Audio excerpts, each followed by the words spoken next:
எங்க கழக நிர்வாகி அமைப்பு செயலாளர் வளர்வேந்தன் வீட்டு கல்யாணம் போயிட்டு வரப்ப அங்க மீடியா இருந்தாங்க அவங்க மாதிரி. அப்ப விஜய் தாக்கத்தை ஏற்படுத்துறாரு, அதை பத்தி உங்க கருத்து என்னன்னு கேட்டாங்க. நான் சொன்னேன், விஜய் என்னோட கருத்து தான் நான் சொல்ல முடியும். நான் உங்களுக்கு தெரியும், நான் என்ன யதார்த்தமா நான் எதை நம்புறேனோ என்ன நினைக்கிறேனோ அதை சொல்லக்கூடியவன். அந்த இதில் அவர் விஜயகாந்த் எப்படி 2006 ஒரு தாக்கத்தை தமிழ்நாட்டில் உருவாக்கினாரோ அதே போல விஜய் அவர்கள் திரையுலகத்தில் வந்திருக்காரு, அவரும் ஒரு தாக்கத்தை உருவாக்குவார்னு நினைக்கிறேன். அது எல்லா கட்சிகளையும் பாதிக்கும். 2006 உங்களுக்கு தெரியும், டிஎம்கே 95-96 சீட்டு வந்தாங்க. இதுவரைக்கும் ஒரு இண்டிபெண்டன்ட் மெஜாரிட்டி வர முடியாம சிங்கிள் லார்ஜஸ்ட் பார்ட்டியா வந்தாங்க. அப்ப அவங்க ஒரு மைனாரிட்டி கவர்மெண்ட் ஆரம்பிச்சாங்க. எங்க கட்சி அப்ப அம்மா அப்ப 65 சீட்டு வாங்கணும். எங்க கட்சி கூட்டணி எல்லாம் சேர்த்துன்னு நினைக்கிறேன், எம்டிஎம்கே சேர்த்து. அப்ப தினமலர் பத்திரிகைன்னு நினைக்கிறேன், இல்ல ஏதோ பத்திரிகையில 70 தொகுதிகளில் ஏடிபிகே அவருடைய வெற்றியை பாதிச்சிருக்காரு. டிஎம்கே தொகுதியை 50 தொகுதிகளில் பாதிச்சதா தகவல் பார்த்தா செக் பண்ணி பார்த்தா அது உண்மை. 2006 நான் இங்க எம்பியா இருந்த நேரத்தில் அதே மாதிரி விஜயால பாதிப்பு ஏற்படும் அப்படின்னு சொன்னேன். உடனே விஜயோட கூட்டணிக்கு அதுக்கு நீங்க கேட்கிற கேள்விக்கு நான் பதில் சொன்னா அது கூட்டணியான்னு கேக்குறீங்க. அது என்ன உங்களுக்கு அதுல ஒரு இது? நீங்க 4 மாசத்துக்கு முன்னாடி அறிவிச்சிருக்கேன்னு என் நண்பர் பாண்டே சொல்றாரு. ஏப்ரல் நாங்க என்னைக்கு அறிவிக்கிறோன்னு எங்களுக்கு தோற்ற அன்னைக்கு தான் சொல்ல முடியும். நீங்க கால்முறை இன்னைக்கு 9 மணிக்கு டிஃபன் சாப்பிடலையே, ஏன் சாயங்காலம் சாப்பிடுறீங்கன்னா அன்னைக்கு பசி இல்லை, எனக்கு தோற்றப்ப சாப்பிடுவேன். அந்த உரிமை கூட எங்களுக்கு இல்லையா? நீங்க இதா இருக்குமா அதா இருக்குமான்னு கேட்காதீங்க. ஒன்ன மாத்திரம் உங்களுக்கு நீ சொல்ற, நாங்கள் இடம்பெறுகிற கூட்டணி உறுதியாக ஆட்சி. அது அவ்வளவுதான் சொல்ல முடியும். அதை பயன்படுத்திக் கொள்பவர்கள் பயன்படுத்திக் கொள்வோம். நாங்கள் இடம்பெறுகிற கூட்டணி வெற்றி பெறும், அவ்வளவுதான். இப்ப நாங்க சீமானோட போக மாட்டோம், ஏன்னா அவர் சீமான் தனியா நிப்பாரு. மற்ற நிச்சயம் போக மாட்டோம். உங்க ஆசை இருக்கா திமுகவில் போகணும்? இன்னும் புதிய கூட்டணி எல்லாம் உருவாகுது சார். இன்னொன்னு அண்ணன் பன்னீர்செல்வம் சொன்ன மாதிரி அரசியல்ல எதுவும் நடக்கும், அதான் வச்சுங்க. ஆமா, அதான் சொல்றேன். அதான் எதுவும் நடக்கலாம். எங்களுக்கு கூட்டணி அவசியம். எங்களுக்கு we are open, doors are open. என்ன இது ஒன்னும் ஒரே கொள்கை தான் ஒரே கட்சியா இல்ல. எங்களுடைய ஃபர்ஸ்ட் ஆப்ஷன் என்டிஏ தான், அது உண்மை. ஆனா அங்க உள்ளவர்கள், எங்க அம்மாவுடைய கட்சியில உள்ளவர்கள் சரியான முடிவு எடுத்தால் நாங்க போவோம், அவ்வளவுதான். இது கண்டிஷன்லாம் இல்ல. நாங்க எப்படி வர முடியுங்கிறது தான். தெரியலன்னா அது it's up to them. Vijay கூட்டணிக்கு போறதாக இருந்தா விஜய் தலைமையெல்லாம் ஏற்கக்கூடிய அளவுக்கு அமமுக போன்ற கட்சிகள் பின்னடைவா இருக்கு. அவர் தானே தலைமை இருப்பாரு. இல்லங்க, நீங்க சொல்றீங்களா நாங்க பிஸ்கோத் கட்சின்னு சொல்றீங்க. நாங்க அவருக்கு 15% ஓட்டு இருக்கு, பெரிய தாக்கத்தை ஏற்படுத்துவாரு, அவர் கூட போட என்ன சார்? நீங்க சார் எங்களுடைய உயரம் ஏன் அவர் தலைமை தாங்கினா? அவரு இல்ல, அவர் தலைமை தாங்க கூடாதுன்னு ஏதாவது இது இருக்கா? நீங்க சும்மா ஏதாவது கேள்வி கேட்டு உங்க பத்திரிகையில போடுறதுக்காக நீங்க பேசாதீங்க. நீங்க கேட்கறதுனால அது சரியான கேள்வி கிடையாது. ஒரு இன்னொருத்தரையே அப்படி அவமதிக்கிறீங்க.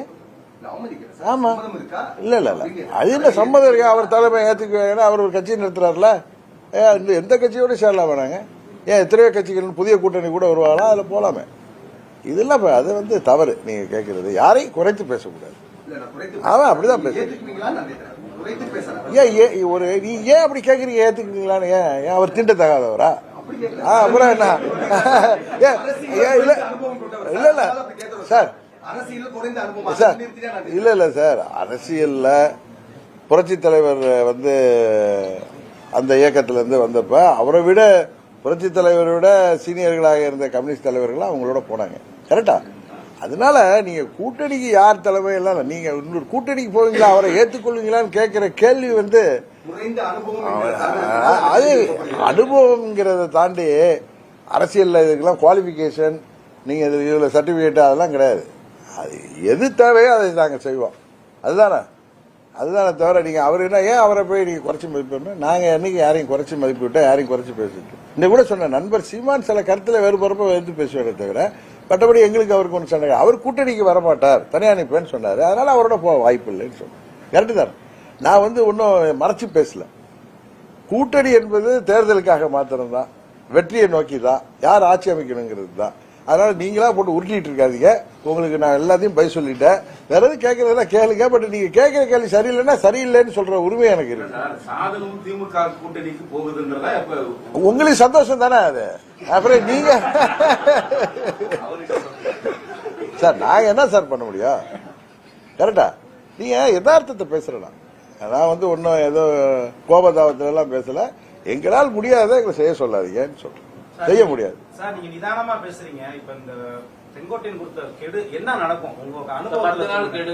இத மாதிரிலாம் நான் வந்து எனக்கு வந்து இதெல்லாம் போர்காஸ்ட் எல்லாம் சொல்ல தெரியாது.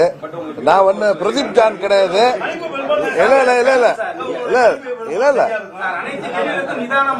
இப்பயும் நிதானமா சொல்றேன். அதை பொறுத்து இருந்து பார்ப்போம்.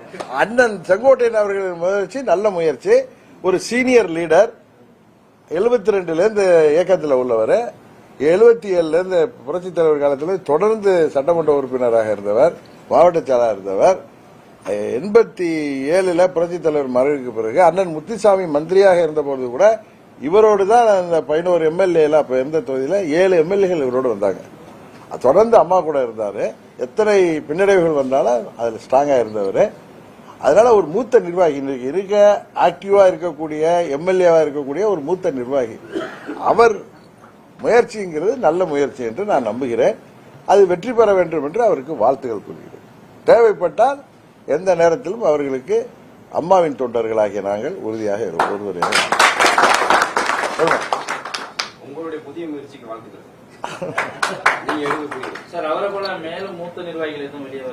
அதெல்லாம் எனக்கு அந்த மாதிரி ஹேசியம்லாம் தெரியாதவெல்லாம் சொல்லக்கூடாது. சார், இத்தனை குழப்பங்களின் காரணமாக 2026ல திமுக தான் ஆட்சி அமைக்க போகுதுன்னு சொல்றாங்க. அது சாத்தியம் தானே? பல குழப்பங்கள் இருக்கு. மக்கள் நான் அன்னைக்கே சொல்லிட்டேன். இல்ல மக்கள் யாரை விரும்புகிறார்களோ அவங்க தான் ஆட்சி அமைக்க முடியும். அதான் உண்மை. ஆனால் அம்மாவின் ஆட்சி வரணும்னா அதுக்கு என்ன செய்யணுமோ அது செஞ்சாதான் முடியுமே தவிர யாரோ சரி செய்து விடுவார்கள் யாரும் மலகப்படுத்திட்டு யோசிச்சுட்டு இருந்தா அது அவங்களுக்கு கஷ்டம்தான். கரெக்டா? இப்ப முடிவெடுக்க வேண்டிய இடத்துல அம்மா கட்சியில உள்ள நிர்வாகிகளும் தொண்டர்கள் தான் இருக்காரு. அவர்கள் கையில தான் இப்ப பந்து இருக்கு. அவங்க தான் முடிவெடுக்கணும். நாளைக்கு எங்களை இன்றைக்கு குறை சொல்லக்கூடாது. 21 தேர்தலில் நாங்க உங்களுக்காக காத்திருந்தோம். நீங்க வந்து வேற கனவுல இருந்தீங்க. இப்பொழுதும் சொல்றேன், 24ல நீங்க என்ன தவறு செய்தீர்கள் என்று உங்களுக்கு தெரியும். இப்பொழுதும் நீங்கள் தான் முடிவெடுக்க வேண்டும், நாங்கள் அல்ல. ஏன்னா நாங்க 17ல நாங்கள் வந்து அநியாயமாக வெளியேற்றப்பட்ட போது அமைதி காத்த அந்த தொண்டர்கள் இப்பொழுதும் அமைதி காத்தால் அதற்கு நாங்கள் பொறுப்பல்ல. அவ்வளவுதான். இதுக்கு மேல சொல்றது இல்லை. நான் வெளியேறணும்னு பிஜேபி சொல்லுமா? இப்படி ஒரு ஸ்டண்ட் அடிங்கன்னு சொல்லுமா?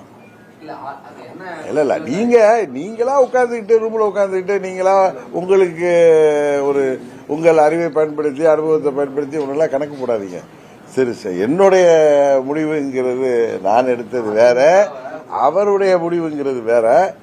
இன்னொன்னு சொல்ல போற, நாங்க வந்து எதையும் ரொம்ப ப்ரீ பிளான்லாம் கிடையாது.